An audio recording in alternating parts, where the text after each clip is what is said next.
Good morning everyone, তোমরা কেমন আছো? নিশ্চয়ই ভালো আছো। Welcome back to my channel পিতাদের #5 ব্লগ। আজকে তোমাদের কিছু কথাটা বলেই দিই। আমি তো যখন ব্লগ করি আমি যতটুকু পারি ততটুকু তোমাদের দেখানোর চেষ্টা করি। এবার কিছু কিছু জায়গা আছে যেখানে সবসময় আমি মোবাইলটা ধরে বা যাই হোক স্ট্যান্ডটা মোবাইলে ইউজ করে যেভাবে ধরে আমরা মানে ব্লগ করি আমরা যারা ব্লগাররা, তো পসিবল হয়ে ওঠে না। কিছুদিন আগে পর্যন্ত আমার রাইট হ্যান্ডে প্রচণ্ড ব্যথা ছিল, স্পন্ডিলাইসিস হয়েছিল। এই ঘাড় থেকে নিয়ে হাতটা ব্যথা হয়ে গেছিলো, নার্ভের ব্যথা চলে গেছিলো। তো সেক্ষেত্রে বারবার হাতে ধরে ব্লগ করাটা পসিবল নয়, 1 নম্বর। 2 নম্বর হলো যে রোববারে আমরা কালীঘাটে গেছিলাম মন্দিরে তো ঢুকে ভেতরে ব্লগ করতে দেয় না, সব মন্দিরেই এই ব্যাপারটা আছে। আর সেকেন্ড টপ হচ্ছে আমার মেয়ে বলেছিল সেদিনকে ব্লগটা সে কমপ্লিট করবে, কিন্তু সে কিছু করেনি। দোষটা কার? আমার তো নয়, কারণ আমি শাড়ি পরেছিলাম আর আমার একটু শাড়ি পরে প্রচণ্ড অসুবিধা হয়, বিকজ শাড়ি পরেছিলাম, হিল জুতো পরেছিলাম। আমার থেকে উচিত ছিল ব্লগটা করা আমার মেয়ের এবং আমার হাজবেন্ডের। তার সঙ্গে তৃতীয় কথাটা হচ্ছে সেটা হচ্ছে আমার ছেলে ছিল আমাদের সাথে। তো আমরা 4 জন যখন কোথাও যাই, আমার ছেলেকে হাত ধরে আমার হাজবেন্ড, আমি আমার মেয়েকে হাত ধরি। এবার ব্লগ করতে করতে হাত ধরে হাঁটা তো পসিবল নয়। তার মধ্যে কালীঘাটের পান্ডাগুলো যেভাবে মানে যেহেতু মন্দির বন্ধ হয়ে গেছিলো, মানে যেভাবে ব্যবহারটা করছিল, এইদিকে আসুন এদিকে আসুন হাত টেনে নিয়ে যাচ্ছিল, তারপরে ওখানে ব্লগ করে তোলা আমার পক্ষে পসিবল ছিল না। কিন্তু দিয়া ওটা করতে পারতো, মানে দেওয়ার পিতা ওটা করতে পারতো। সেদিনকে তো পড়ার ব্যাপার ছিল না, ঘুরতে গেছে, তো মন্দিরে কালীঘাটে ব্লগটাও করতে পারতো। ওর কাছে ট্রাইপডও ছিল এবং আমার মোবাইলটাও ওর কাছেই দেওয়া ছিল, ও করেনি। তাই এটাই আমার কোনো দোষ নেই। আমি রোড ম্যাপ দেখাতে চাইনি, আমি সম্পূর্ণটাই দেখাবো বলেছিলাম এবং সঙ্গে আমি নয় আমার মেয়ে বলেছিল সেদিনকে ব্লগটা করবে। যে করেছে এই মানে এই কাজটা তাকে বলো, আমাকে কেন বলছো? আমার মেয়ে তো বলেছিল ব্লগটা দেখাবে, আমি তো বলিনি যে আমি দেখাতে পারবো। আমি তো বলেইছিলাম আমার পক্ষে পসিবল নাও হতে পারে ব্লগ দেখানো, এটাই বলার ছিল। দেখো এখন তরকারি কাটতে বসে গেছি, মানে সবজি। তো আজকে যেহেতু মাছ হবে 2 রকম, শোল মাছ আর কাতলা মাছ, তাই জন্য বেগুন ভাজা করব, কারণ শোল মাছটা দোকানে যাবে তাই জন্য। আর ডাল বসিয়ে দিয়েছি অলরেডি। এখানে সবজি খুবই কম আছে। সবজি এনেছো তুমি? ফুলকপি গাজর রয়েছে, আগে আলুটা কাটবো মাছে, মাছটা সমস্ত আলুর রেসিপি হচ্ছে, মানে গাদা গাদা আলু। সুগারের পেশেন্ট বাড়িতে আছে, কারোর খেয়াল নেই, গাদা আলু খাওয়ার নিয়ে ব্যস্ত। তো এই জন্য আলু যাবে মাছে, 2 রকম আলু ভাজা হবে। আলু ভাজা যদিও আমি খাবো না। আর এই ফুলকপি দিয়ে আলু দিয়ে সয়াবিন দিয়ে একটা তরকারি হবে বিকেলের। বেগুন ভাজা, ডাল তো অলরেডি হচ্ছেই আর কি। তো এই হলো আজকের লাঞ্চের রেসিপি, অ্যান্ড ডিনারে যা হবে দেখতেই পারবে। তো তোমাদের আমি ডেডিকেট রুটিন শেয়ার করার চেষ্টা করি। আজকে যেমন এই যে হাতে রক্ত দিলাম দেখতে পাচ্ছ, আমার সুগার টেস্ট, এছাড়া ভিটামিন D3, থাইরয়েড সব কিছু নিয়ে টেস্টিংয়ের জন্য ওই রক্ত দিতে হয়েছে। আবার 2 ঘন্টা পরে খাওয়ার মানে পিপিটা দিতে হবে। এই ফাস্টিং অ্যান্ড পিপি হলো এই ব্যাপার, খাওয়ার পরে দিতে হয়। বাকি সবগুলো ডিভাইড করে নিয়ে গেছে, যেগুলো আরও পরীক্ষা করতে দিয়েছে। তো চলো, আজকে আমার মানে এরকমভাবে ঝিমেতারে কাজ চলছে আর প্রচণ্ড ঘুম পাচ্ছে, তার মধ্যে দিয়ে কাজ করতে হবে, দেরিকার কাজ এগুলো, নাহলে মানুষ খাবে কি? আমি না খেয়ে থাকলাম, আমার হাজবেন্ড না যা খুশি খেয়ে নিল, 2টো বাচ্চা আমাদের উপর ডিপেন্ডেন্ট। এই দেখছো এতগুলো বোতল সারাদিনও আছে, এগুলো ভরবো জল। অলরেডি ওখানে বোতলগুলো কালকে কিছু ভরে গেছিলাম, সেগুলো রয়েছে। আর এখন আমি ভাত তো হয়ে গেছে, তোমাদের বলেছি দেখতে না। আর ডাল হয়ে গেছে অলরেডি, মুসুর ডাল। এখানে যে সবজিগুলো কেটেছি সেগুলো সেদ্ধ করবো, আর মাছটা ভাজবো। এখন ঘড়ি কাটায় 10টা 26। এখন আমি মাছটা বসালাম ভাজা। মাছ ধোয়া হয়ে গেছে, এখানে শোল মাছ রয়েছে আর 3টে পেটি মাছ এনেছে আমাদের জন্য। যেটা কিনা ঝোল করতে পারে, বাট আমার মেয়ে ঝোল খায় না, তাই একটুখানি কারি টাইপের করবো, মানে কী বলবো তাকে, ঝোলটা কম দেবো। তারপর মাছ ফুটছে, মাছটা ভালো করে একটু ধুয়ে নিয়েছি তাও। আর এই আলু ভাজা বেগুন ভাজা হবে, ওটা লাস্টে করবো, তরকারিটা আগে করে নেবো তারপর, কারণ আমার তরকারি দিয়ে রুটিটা খেতে হবে। আর তাতে আমি ভাত খাইও না, আর ভাত খেতেও পারবো না। সকাল সকাল ভাত খেতে কেয়া করাটা লাগে, অভ্যেস নেই তো। এই রান্নাগুলো হয়ে গেলে পরে আমি একটু ডাইনিংটা মুছি, ঝাড়ি, ঘর পারলে ঘরও মুছে দিই আবার একবার করে, ডান্ডাটা দিয়ে, যে মগটা দিয়ে। আর এছাড়া তো তোমাদের সেদিনকে কালীঘাটে যে মন্দিরটা শেয়ার করেছি, আর সেই মন্দিরের রাস্তায় যা ঘটেছে ওই গুগল ম্যাপ অনুযায়ী ওটা ধরে নাও রুটটাই দেখাচ্ছিলাম, তো কিছু করার নেই তো। ব্লগ হিসাবে শুধু আমি যে ব্লগ করবো সেরকম ব্যাপার না, আমাকে তো নিজেকেও দেখাতে হবে, প্রেজেন্টেশন করতে হবে। রাস্তায় গিয়ে তো আমার মেয়ে বললো কানে যায়নি, নিজে করবে, তো করেনি কেন? কথাটা ভালো করে শুনবে, কানবে, কার ব্লগ করার কথাটা ছিল, হ্যাঁ, না শুনে উনি আমাকে মন্তব্য করতে শুরু করে দেয়, এগুলো ঠিক নয়। আর একজন লোক একইভাবে বক্তব্য রেখে আছে, তোমার এই ফেক আইডিটা না আমি একটু থানায় জমা দেবো। এই যে কপি, আলু, মাছে, দুরকম মাছের আলু সব একটু ভাপিয়ে নিচ্ছি, নিয়ে ও জলটা ফেলে তারপর রান্না করবো। কারণ এর যে মধ্যে যে সুগারটা থাকে, ডায়াবেটিস যাকে বলা হয়, তো ওটা আমাদের শরীরের পক্ষে খুবই খারাপ। যাদের সুগার আছে, বিশেষ করে ব্লাড প্রেশার হাই আছে তাদের জন্য, এছাড়া থাইরয়েড যাদের আছে, আমরা আলুটা সহজে খেতে পারি না, কিন্তু মাঝে মাঝে সবজি যখন থাকে তখন তো আমাদের আলুটা খেতে হবে, তখন কী করবো, তখন তো আমাদের কিছু খেতেও হবে। তাই জন্য আলুটাকে ভাবে আমি ভাপিয়ে নিয়ে ওর যে জলটা বেরিয়ে গেল, ভেতর থেকে রসটা বেরিয়ে গেল, তো সেটা বাইরে ফেলে দেব, ভালো করে ধুয়ে তারপর ওটা রান্না করবো। তাতে আমাদের সবার পক্ষেই মনে হয় সুস্বাদু হবে, যেটা বাচ্চারাও খেতে পারবে, নরম হবে আলুটা। অনেক আলু এখন শক্ত বেরোয়। চন্দ্রমুখী আলুর সঙ্গে বাজারের লোকরা কী করে, জ্যোতি আলু মিশিয়ে দিয়ে দেয়, তোমার বোঝার কথা থাকবে না, যেই তুমি একটু মাথা ঘোরালে ব্যাস ও এই কাজটা করতে শুরু করে দেবে। আজকাল শর্টে দেশ ভরে গেছে, তাই লোককে চিনতে খেতে সবাই। উপদেশ নয় বন্ধু, এটাকে উপদেশ দেবো না, কারণ আমি ওকে উপদেশ দিই না, আমি বলতে চাই সাবধানে।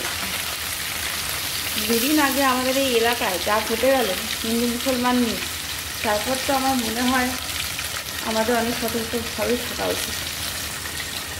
যখন তখন আবার ওরা হামলা করতে পারে, কারণ ওরা পা বাড়িয়েই আসে আমাদের সঙ্গে ঝগড়া করার জন্য, তাই এই কেসটা করতে পেরেছে। কি বলবো বলো, আমরা বাঙালিরা আসলে, বা হিন্দুর লোকেরা যারা আমরা আছি হিন্দু, আমরা কেউ কারোর পাশে নেই আজকাল, তাই আজকে আমাদের ওরা শর্ট করে ভেঙে দিতে পারে। আর মুসলমানরা দেখো ভাই ভাই সব এক, ওদের মধ্যে কি অশান্তি ঝগড়া হয় না, সব হয়, কিন্তু যখন লড়াই করে সবাই সবার পাশে দাঁড়িয়ে পড়ে, যাতে ওদেরকে কেউ না ভাঙতে পারে। তাই জোটবদ্ধ হয়ে থাকাটা খুব দরকার। এবার 10টা 26 হয়ে গেছে, আর 11টায় আমাকে খেতে বললো, আর 2 ঘন্টা পরে রক্ত দেবো, রান্না করবো না খাবো, কী করবো।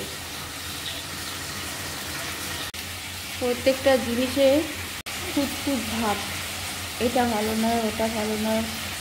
আর আমার এই শরীর খারাপটা আসবার, মানে শরীর খারাপ দিয়ে আমাকে সব কিছু করতে হয়, শুধু রান্না বাড়িটাই সব নয়, রান্না ছাড়াও অনেক কাজ থাকে, যেগুলো সব কিছু তুলে ধরতে পারি না।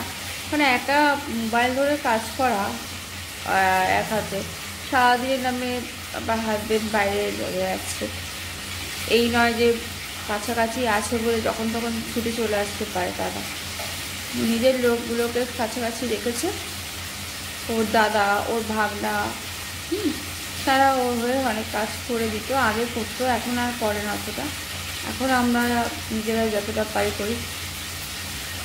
এই তো কালকে রাত্রে গানের টিচারের কাছে গেছিলাম, সকালে তো ব্লগটা এন্ড করে দিলাম, সেই ব্লগটা তোমরা এখনও দেখোনি। আমি রান্নার রেসিপি তোমাদের সাথে শেয়ার করেছি।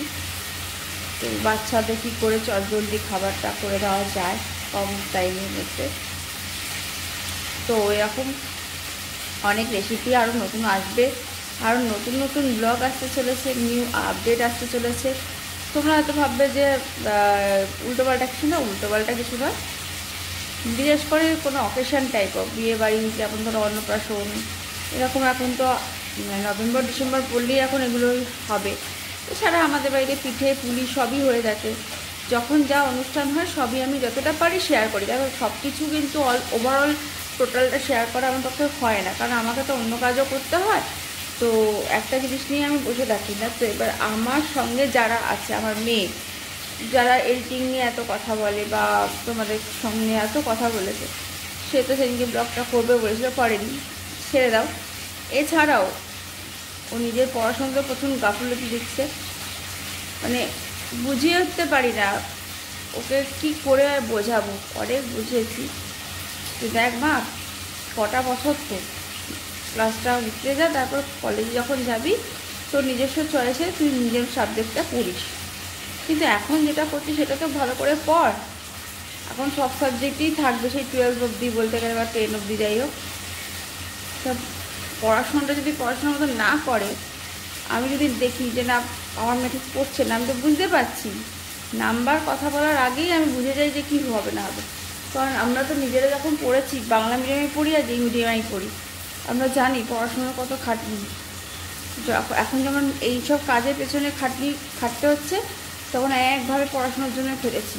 আমার মাও এরকমভাবে বলতো আমাকে, সবার মারাই বলে, তা আমার মা কম বলতো না। আমার মা তো আমাকে একাই মানুষ করেছে, আমার তো দ্বিতীয় ভাই কেউ নেই যে তারা ভাই বা দাদা আছে, হেল্পিং হ্যান্ড করার লোক আছে, বা আমাকে তারাও একা বাড়িতে থাকে, বাবা মাকে দেখার কেউ নেই। আমি থাকলে থাকতে পারি, সেই এখানে নয়, দক্ষিণেশ্বর আমার বরের বিজনেস এখানে, তাই আমাকে এখানে থাকতে হচ্ছে। আর আমার ছেলে মেয়েও এখানে থাকতে হ্যাবিট হয়ে গেছে, ওখানে যেতে চাইছি না। বলেছিলাম চল দক্ষিণেশ্বরে গিয়ে থাক, ওখানেই তো তোর স্কুল, ভালো হবে। ও যাবে না, ওই জায়গাটা এতটাই ভালো লেগে গেছে, বুঝলে। এই হচ্ছে ব্যাপার, এই জায়গা থেকে নিজের বাড়ি থেকে একটা মিনিটের জন্য বেরোতে হয় না, ওই আমার জন্য যেতে হয়, তাই যায় দাদুদের কাছে। কোনো মামা নেই, মাসি নেই, কোনো ভাই নেই, আর বোন নেই, দিদি নেই, কার সঙ্গে গসিপ করবে, স্বাভাবিক। যাকে চলো এখন রান্নাটা শেষ। এই দেখো আবার সয়াবিন আলুও হয়ে গেল, তরকারি মাছ হয়ে গেছে অলরেডি। এটা রাতের জন্য, তবে আমি রুটি দিয়ে এখন এটা খাবার একটু, কারণ আমাদের যেহেতু রক্ত জমে এতটাই ভাত খাই না, সেটা আমাকে খেতে হবে। মিষ্টি ছাড়াই করলাম, মিষ্টিটা না খেলেই ভালো।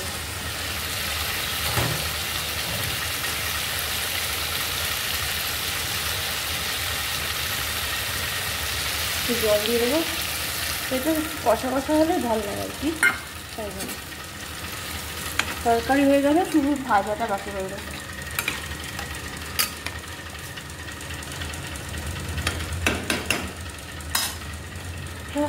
ঘড়িটা 11টা 6 আমি খেতে শুরু করে দিলাম, কেন একটার সময় মানে একটা পরে গিয়ে রক্তটা দিতে হবে। কি অবস্থা।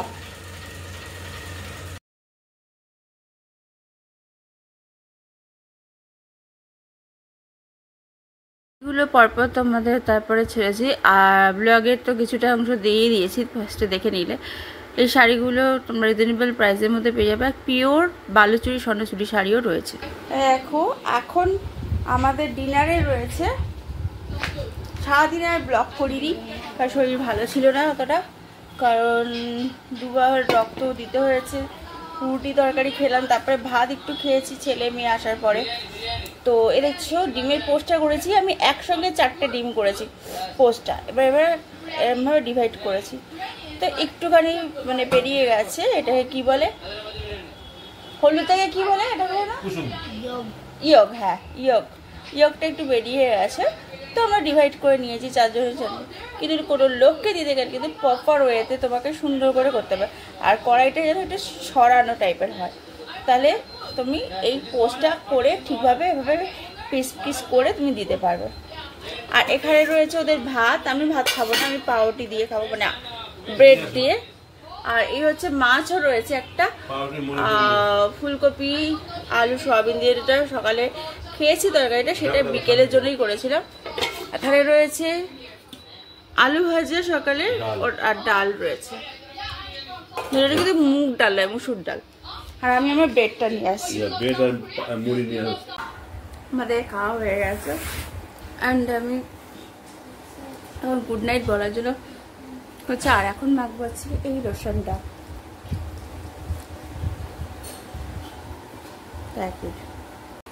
ঠিক এই লোশনটা, এটা আমার ভাই আমাকে দিয়েছে, এটা দিয়েছে আর একটা পারফিউম দিয়েছে। তো আমার খুব ভালো লেগেছে, পারফিউমটা হচ্ছে মেলোডি আর এটা হচ্ছে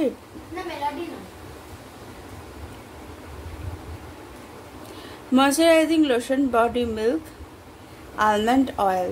ওকে, তো এটা আমি পুরো বডিতে আমি এটা এখন ইউজ করব। এর মধ্যে আমি ফুড ক্রিম অ্যান্ড ওলেটার নাইটে যেটা মাখতাম ওটা নিয়ে নেব, বা ময়শ্চারাইজার যদি মুখের কিছু থাকে সেটাও নিয়ে নেব। তো জাস্ট আমার এটা খুব ভালো লাগে, আর এই গন্ধটা এত সুন্দর কি বলবো। আমাদের কিছুদিনের মধ্যে যখন খাটটা চলে আসবে তখন তোমরা এরকম বেড পেতে দেখতে হবে না আমাদেরকে থাকতে। অ্যাকচুয়ালি এই বেডগুলো কেনা হয়েছে যারা এক্সট্রা লোক আসবে তাদের জন্য, এখন আমরা ইউজ করছি। খাটটা এসে গেলে তখন এই বেডগুলো আমরা আর ইউজ করবো না, রেখে দেবো। কেউ এক্সট্রা কেউ এলো বাইরে, হয় না ইনভিটেশন থাকলে বাইরে লোক এলো, তখন তাদের থাকার জন্য এই বেডগুলো আমরা ইউজ করবো, ফোল্ড করে রেখে দেবো এগুলোকে। আর যেটা বলার ছিল যে তোমাদের সারাদিনই ব্লগটা যেটুকু শেয়ার করেছি রান্না থেকে নিয়ে এবং অল এভরিথিং, যদি ভালো লাগে থাকে লাইক শেয়ার সাবস্ক্রাইব করে দেবে আমার চ্যানেলটাকে, অবশ্যই কমেন্টে লিখে জানাবে কেমন লাগলো। Tata bye bye, see you again tomorrow, new blog for new blog. Okay, আমার মুখটা কেমন লাগছে, মুখে অলরেডি ফেশিয়াল করবো আবার, তার ফেশিয়ালটা মান্থে একবার করা উচিত, আমি যেটা 2 মাস পরে আমি করছি, আর পুজোতে তো করতে পারিনি জানি ভালো করে। তো bye bye and good night, see you again tomorrow new blog. আবার বললাম।